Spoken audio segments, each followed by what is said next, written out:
Right now on WUSA 9 News at 11, lawmakers in Congress have once again decided they know better about D.C. law than the leaders D.C. elected to office. I'm Leslie Foster. And I'm Lorenzo Hall. Less than 4 hours ago, the Senate voted to block changes to D.C.'s criminal code. So the next stop, President Joe Biden's desk. The president has said he will not veto this. He's going to sign off on it.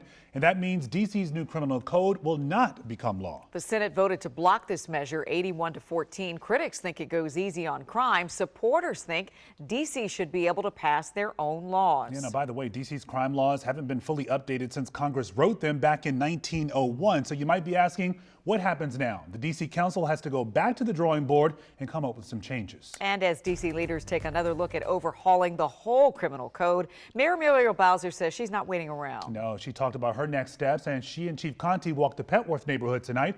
Our Rafael Sanchez Cruz was there. Tonight, Mayor Muriel Bowser is saying she plans to present new public safety legislation that's separate from D.C.'s criminal code in the next 30 days. You have to have consequences if you use a gun. Ahead of her safety walk through the Petworth neighborhood, Mayor Muriel Bowser said the district is lacking on accountability amid a rise in crime throughout the district.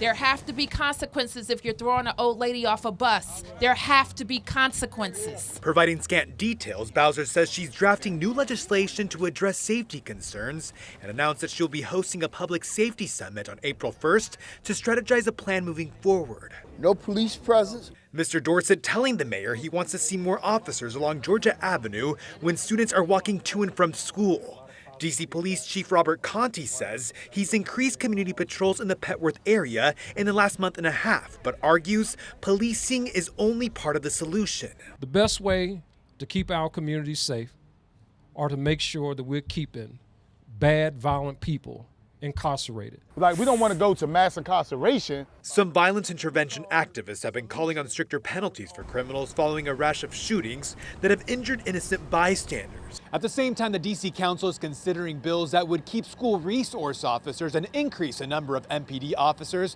by offering those officers that can retire a bonus to stay an additional 5 years. In Northwest D.C., Rafael Sanchez Cruz, WUSA 9.